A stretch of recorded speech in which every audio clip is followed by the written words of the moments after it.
do, and that's what this president is focusing on.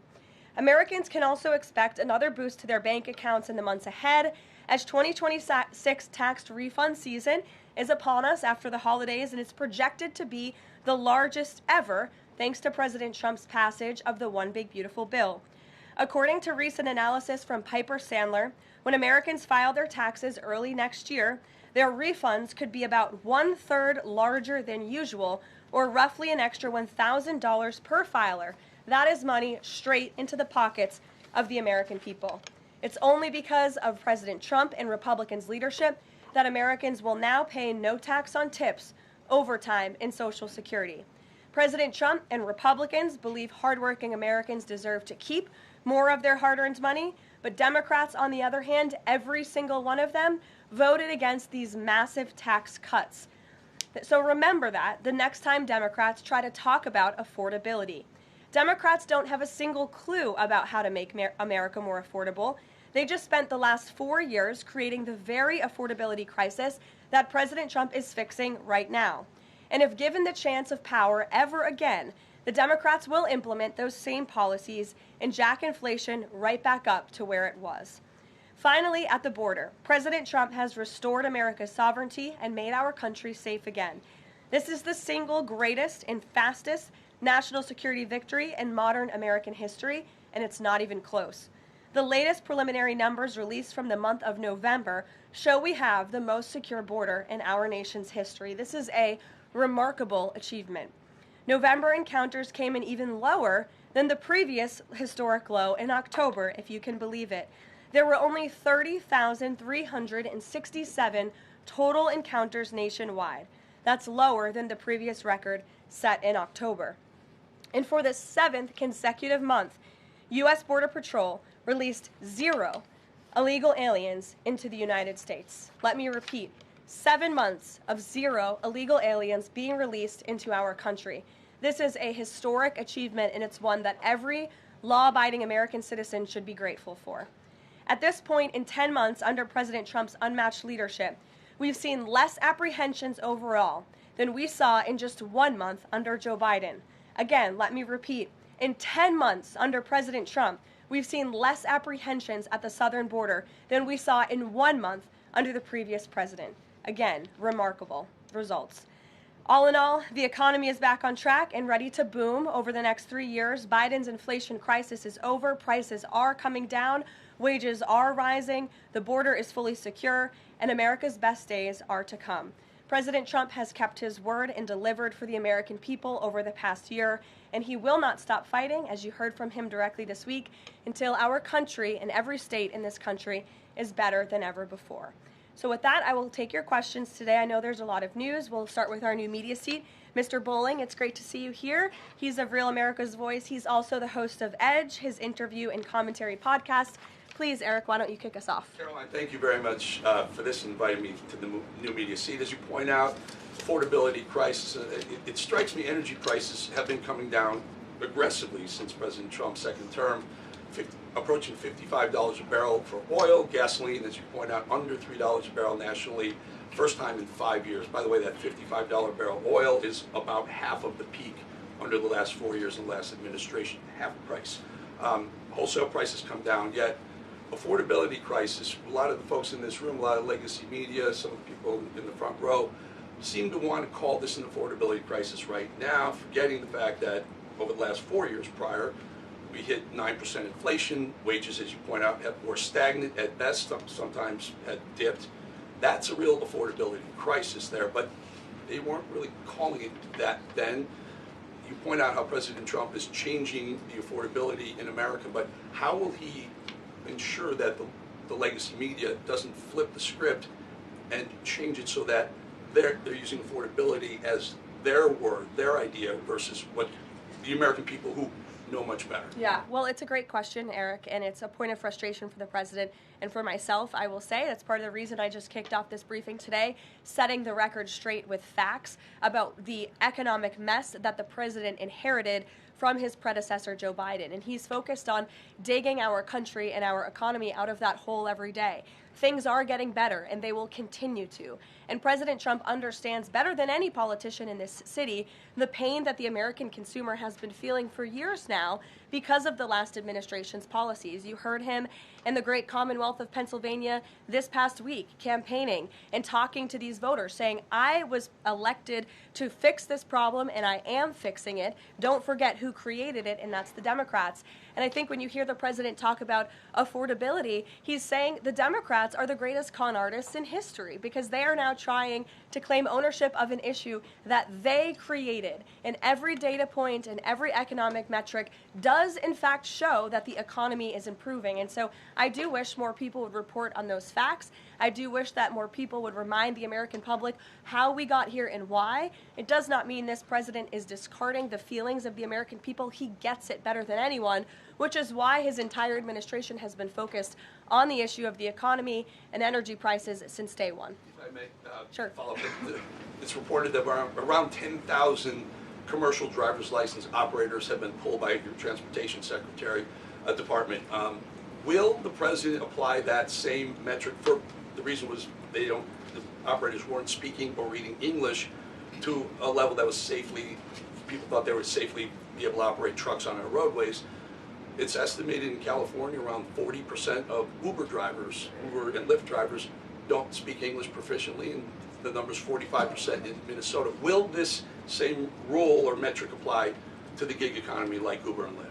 So I don't have any announcements on further regulations, if you will, from the Department of Transportation with respect to this issue. However, I will just reiterate the Trump administration's position is that truck drivers, particularly those driving big rigs on our nation's road and highways, who have a great responsibility to keep the American public and their fellow citizens safe, should be speaking English and should have an ability to read English proficiently. I think that's a very common sense policy to have. And we've unfortunately seen, and the Department of Transportation has uncovered and is actively working to fix these state-sponsored commercial trucking driver licenses, which were going to people who are not qualified to be driving these massive trucks on American roads, and they're endangering the lives of our fellow citizens. We've unfortunately seen many vehicle accidents across the country where people have lost their lives because of drivers that were just simply unqualified to be driving these trucks. So I know this is something DOT and Secretary Duffy take very seriously. Peter. Thank you, Caroline. Based on the way that things stand right now, is Operation Southern Spear about drugs or is it about oil? What I will tell you, Peter, is that the Trump administration is focused on doing many things in the Western Hemisphere. The president has taken a new approach that has not been taken by any administration for quite some time to actually focus on what's going on in our own backyard. And there are two things that are very important to this administration. Number one, stopping the flow of illegal drugs into the United States of America, which we know has killed hundreds of thousands of Americans. The president promised on the campaign trail that he would demolish the foreign terrorist organizations and drug cartels around the world, especially right here in our own hemisphere, and you have seen that he is delivering on that promise. With respect to the oil and what happened yesterday, the Department of Justice requested and was approved for a warrant to seize a vessel because it's a sanctioned shadow vessel known for carrying black market sanctioned oil to the IRGC, which you know is a sanctioned entity. So the president is committed to stopping the illegal flow of drugs into our country. He's also fully committed to effectuating this administration's sanction policy, and that's what you saw and the world saw take place yesterday. And because you said the president is trying to do a lot of things at once, he talks a lot about how he thinks the way to bring down prices for everything would be to bring down the cost of energy. Would he use this seized Venezuelan oil to try to help Americans with affordability here in the United States? Well, what I can tell you right now, the vessel has been seized, as you know. And the Department of Justice did that in conjunction with the Coast Guard and the Department of War. The vessel is currently undergoing a forfeiture process right now. The United States currently has a full investigative team on the ground, on the vessel, and individuals on board the vessel are being interviewed and any relevant evidence is being seized. With respect to the oil, that's a different issue. As you know, Peter, the vessel will go to a U.S. port and the United States does intend to seize the oil. However, there is a legal process for the seizure of that oil, and that legal process will be followed. And just my last one on this. If President Trump launches a bigger military campaign in the Caribbean, is he jeopardizing a possible Nobel Peace Prize? Look, the president has proven over the past year that he is more than worthy of the Nobel Peace Prize. I think he's been nominated for it nearly 100 times this past year, which is definitely a record. He's solved, I think, 9 conflicts around the world. We are up to now. He's actively working on the Russia-Ukraine war, which is the big one as we speak, and has been over the past year. With respect to any additional action in Venezuela, I'm definitely not going to get ahead of the president or the United States military. Mary. It now seems all but certain that the Obamacare subsidies will expire at the end of the year. It means more than 20 million Americans are now bracing for their health care costs to soar. Is the president prepared to let this happen, or is he going to step in? The president is prepared to take action on health care, and he wants Republicans on the Hill to do the same. As you have seen, Senate Republicans put forth their own legislation earlier this week. As for the subsidies that are set to expire, I would like to remind you and everybody at home why this is on the brink of happening. Democrats wrote Obamacare. They passed it without a single Republican vote, and then they ballooned it with these expensive COVID subsidies that completely distorted the health insurance market. And then they doubled down, extending those subsidies and setting their own expiration date right now in 2025, which the administration is obviously well aware of, and we are working. The president is working with his healthcare policy team here at the White House, as well as Republicans on Capitol Hill, to find a solution. You said he's working to find a solution. He wants to see a solution to lower health care costs. He does. But these subsidies are expiring at the end of the year. So what is the plan, and what is he going to do to put this in place in the next 2-3 weeks? You'll hear more from the president and from the White House on that very soon. As for wanting a solution to lower healthcare costs, I'm glad you said it, because the president is doing just that. He has made unprecedented progress towards lowering healthcare costs in this country and drug prices. He's secured numerous most favored nation drug price deals, with many more to come. As you know, the One Big Beautiful Bill, the working family tax cut, significantly expanded access to health savings accounts for those on Obamacare. Again, a Democrat written program and approved program, which has led to higher healthcare costs in this country. So it goes back to the issue of affordability. Democrats are now pretending they want a solution to this issue, but they created the problem. The president and Republicans are currently coming up with creative solutions and ideas to lower healthcare costs for the American people, and you'll continue to hear more from them on that. Before these subsidies expire? I just said you're going to continue to hear more from the president and Republicans on this issue, I'm sure. Sure, Bloomberg, go ahead. Hi, thanks, Caroline. The president said he was going to be holding a call with the leaders of Thailand and Cambodia. Have those calls taken place? Is there a readout you can share? The president has not yet engaged in those calls, and when he does, I'm sure you'll hear from him directly, as you always do, after foreign leader calls or from somebody here at the White House. I do know, with respect to the conflict in the peace deal in Thailand and Cambodia and some of the conflicts you've seen arise, reports of that in the press over the past couple of days. The president addressed it in Pennsylvania. The administration is obviously tracking this at the highest levels and is very much engaged. I spoke with Secretary Rubio about it this morning. And will senior U.S. officials be meeting Saturday with European and Ukrainian officials to discuss the peace plan? Look, the United States and the Trump administration continues to be very much engaged in trying to bring the Russia-Ukraine war to an end. The president had a call with Europeans yesterday. His special envoy Witkoff and his team continue to talk with both sides literally as we speak. If there is a real chance of signing a peace agreement, if we feel like those meetings are worthy of someone on the United States' time this weekend, then we will send a representative. It's still up in the air whether we believe real peace can be accomplished and we can truly move the ball forward. The president is extremely frustrated with both sides of this war, and he's sick of meetings just for the sake of meeting. He doesn't want any more talk. He wants action. He wants this war to come to an end.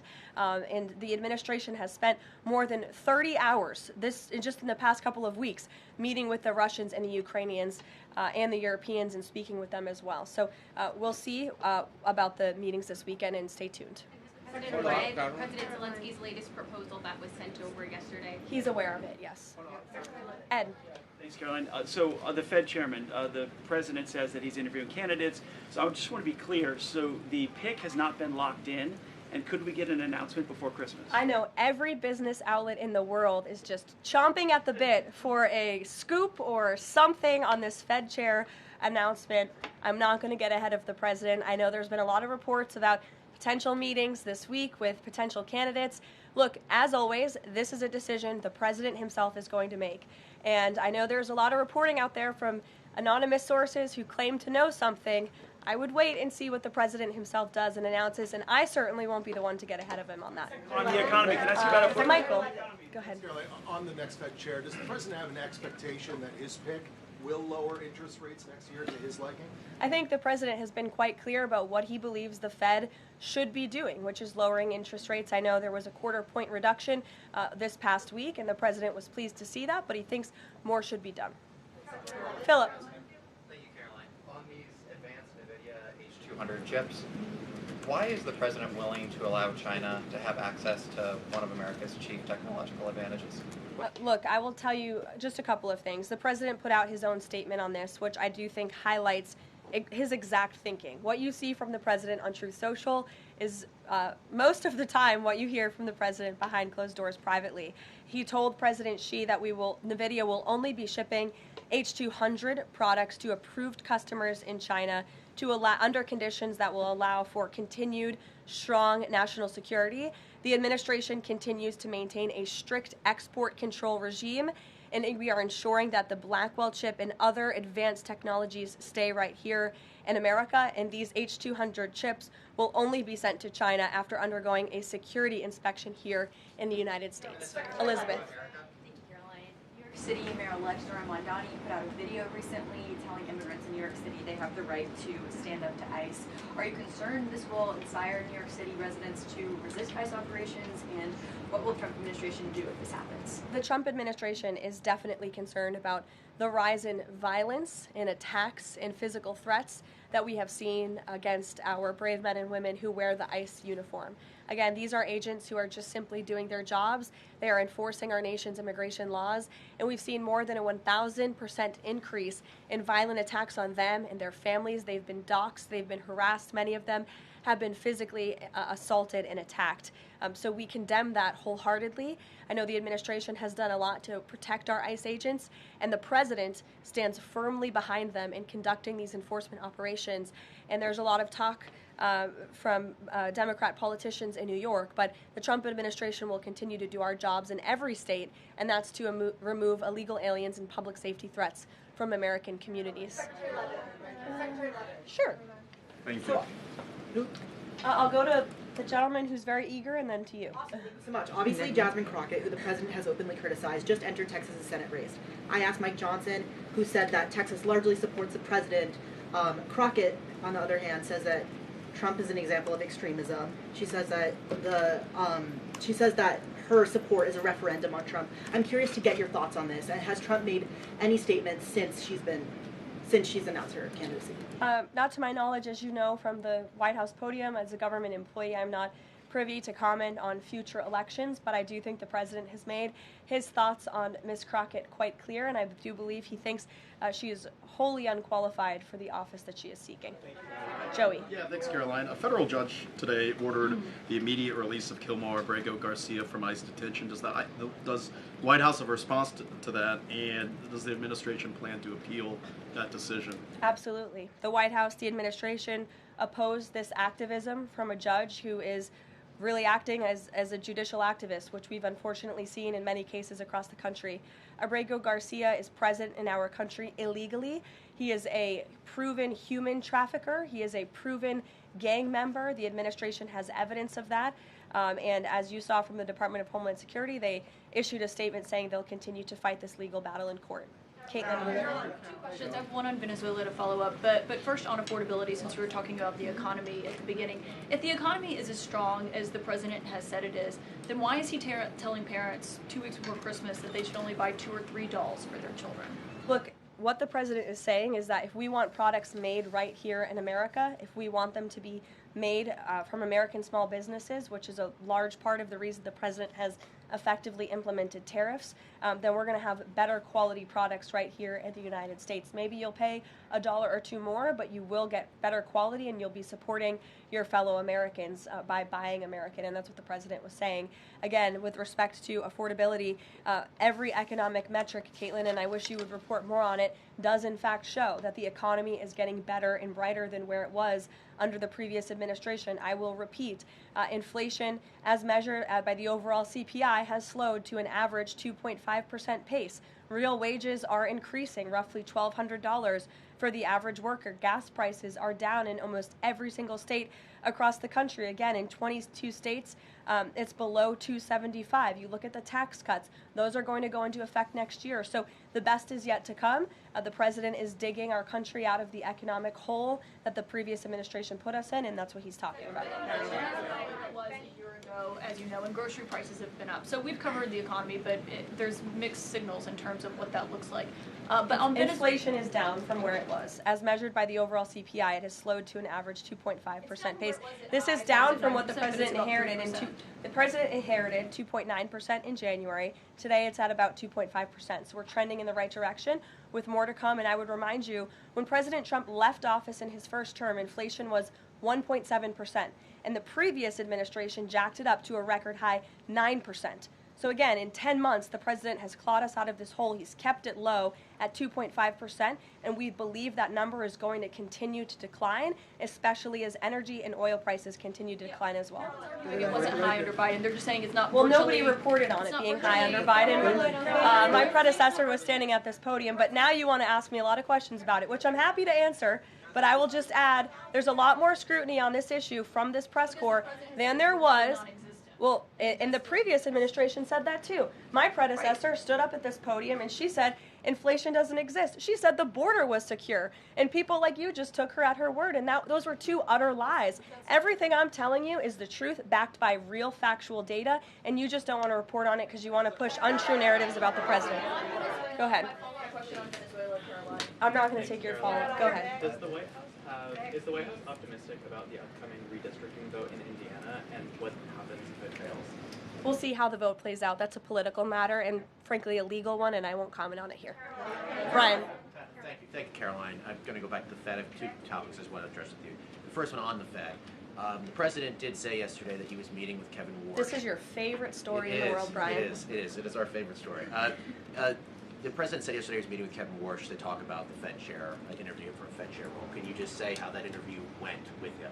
I won't comment on private meetings without the president's approval to do so. And the second thing is on the Netflix Warner Brothers deal. The president did address this also yesterday. He said that he believes that the sale of CNN should be attached to that deal with Netflix or with Paramount if anything happens down the road with them. Can you just explain what the president's planning to do going forward to continue to make that case similar to what he made yesterday? Well, I think the president's comments yesterday about the sale of CNN and new leadership is evidenced by my exchange with the CNN reporter in this room. Their viewership has gone down, their ratings has declined, and I think the president rightfully believes that network would benefit from new ownership. With respect to this deal, he has great respect for both companies who are bidding against one another, and I won't weigh in any further than that. In the back, go ahead. Thank you. I wasn't calling on either of you, but I'll take both your questions and then to you. Go ahead. I have two questions. One is South Korea, one on the Japan. First question, the recent U.S.-South Korea trade fact sheet made no mention of agricultural product. Does the United States want to completely open its rice and beef market to South Korea? And second question on Japan. China is using its military power to surround Okinawa, Japan. Is the United States concerned about the military conflict between China and Japan? And what action will the United States take? Okay. To your first question on South Korean beef or beef exports to South Korea. I will check with our trade team and we will get you an answer on that. To your second question with respect to Japan and China, the president has a phenomenal relationship with the new Prime Minister of Japan, as you know. He was pleased to meet her when we went to Asia a couple of months ago, and they have spoken a few times since. They continue to be engaged with one another, and Japan is a great ally of the United States, as evidenced by their personal relationship and our continued trade relations with Japan. With respect to China, the president also has a good working relationship with President Xi, which he believes is a good thing for our country, and he believes that the United States should be in a position to have a good working relationship with China while maintaining our very strong alliance with Japan. Go ahead. Yesterday, President Trump was speaking about drug production in Colombia. He said that the president of Colombia better wise up or he's gonna be next. What was he meaning exactly? And the other thing is that President Gustavo Petro of Colombia responded to that statement by issuing a formal invitation to President Trump to go to Colombia and to see firsthand how the authorities in Colombia are fighting against drugs. Do you think that President Trump would consider that? Well, that's very interesting. I hadn't heard the news about that invitation. I will let the president speak directly to it on whether or not that's something he would entertain. But as for his comments yesterday towards President Petro, he has been saying some very alarming and frankly insulting things towards the United States of America, and the president doesn't like it. Yes, in the blue. Karoline? Yes, go ahead. Thank you. The President's been spotted out and about a number of times with bandages on his hands. Could you please explain what that is about? Secondly, he noted on True Social the other day that he had aced 3 cognitive tests. Could you please clarify when those tests took place? I can do that at a later date. I obviously don't have that in front of me. The president has spoken about that quite extensively throughout the years. As for the bandages on the hand, we've also given you an explanation for that in the past. The president is literally constantly shaking hands. The Oval Office is like Grand Central Terminal. He is meeting with more people than any of you even know about on a daily basis. He's also on a daily aspirin regimen, which is something his physical examinations has said in the past as well, which can contribute to that bruising that you see. Sure. Thank you, Caroline. Back to that oil tanker, just want to know, was this a one-off, or is it safe to say the administration is taking a more active look at the oil industry in Venezuela, whether targeting other oil ships or perhaps Venezuelan oil production facilities in Venezuela? Well, I won't broadcast any future actions from the administration, but I will just reiterate that the Trump administration is executing on the president's sanction policies and the sanction policies of the United States, and we're not going to stand by and watch sanctioned vessels sail the seas with black market oil, the proceeds of which will fuel narco-terrorism of rogue and illegitimate regimes around the world. Andrew? Thank you, Caroline. 2 for you. First, when the president announced the farm relief program the other day, Secretary Rollins afterwards, right out there, told us that the program would be paid for by the Commodity Credit Corporation, an existing program. The president keeps saying that it's being paid for by tariff revenue. Why does he keep saying that if the secretary who's running the program says that's not the case? And also about his doll comments from the other night. The president's a billionaire. He's probably the wealthiest person to ever serve as president. Is it a good look for him to be telling parents, oh, you should only buy, $2 or $3 dolls for your kids, when he's one of the wealthiest people in the country running the government? Do you think the people in that room in Pennsylvania who the president was speaking to don't know the president's a billionaire? I think that's a very well-established fact. And actually, I think it's one of the many reasons they reelected him back to this office, because he's a businessman who understands the economy and knows how to fix it. And he's doing it right now just like he did in his first term.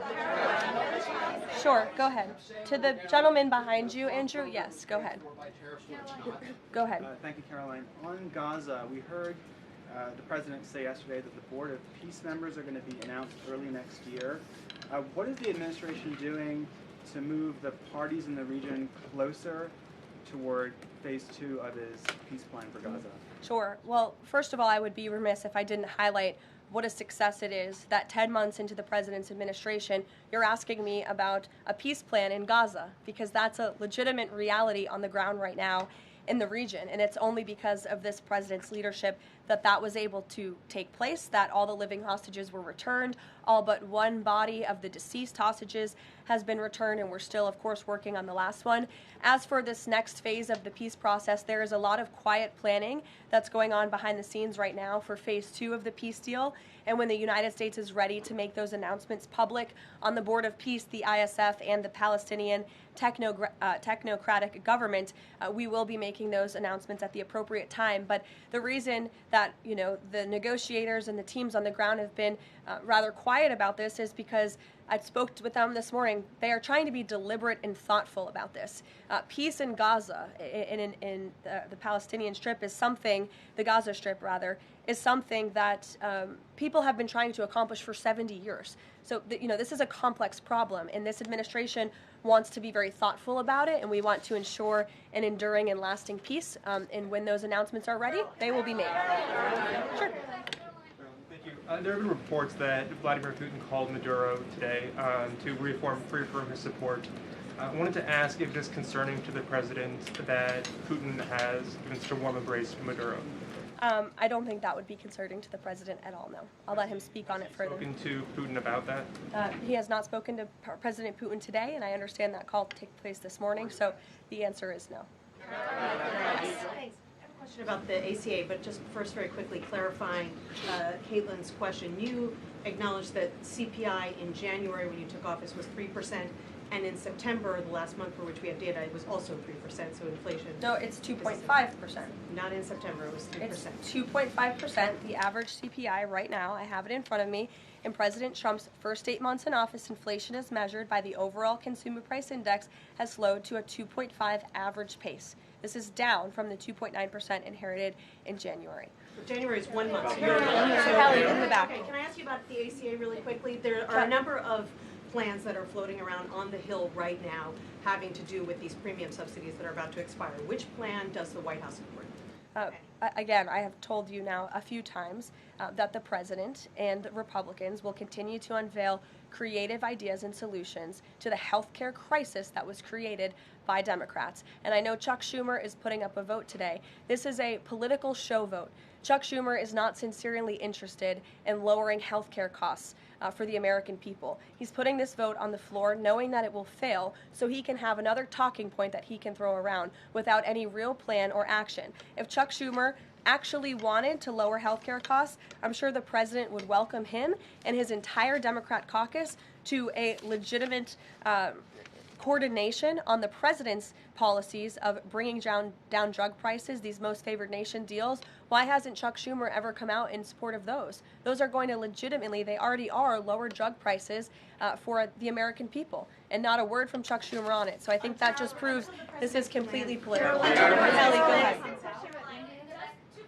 On Venezuela, does the president consider the seizure of the oil tanker an escalation or a step towards war with Venezuela? I think the president considers the seizure of the oil tanker as effectuating the administration's sanction policies, which I've already discussed previously. Potential invasion or potential land strikes in Venezuela aligned with the president's supporters, the MAGA base, does it risk the potential for a prolonged war and U.S. troops involved in that? Prolonged war is definitely not something this president is interested in. He's been very clear about that. He wants peace. He also wants to see the end of illegal drugs being trafficked into the United States and taking the lives of hundreds of thousands of Americans across our country. And he's thinking about that every day here at the White House. With every drug boat that is taken out by this administration, we are saving thousands of lives by deterring those drugs and stopping those drugs from flowing into our country. You will all, excuse me, you'll all hear, excuse me, you will all see the president tonight. He'll be making remarks at the Congressional Christmas Ball, which will be taking place here at the White House. And later this afternoon, he will be signing some congressional bills and executive orders that we, as always, will keep you apprised of. Thanks, guys. Can you say a word about the call with Modi?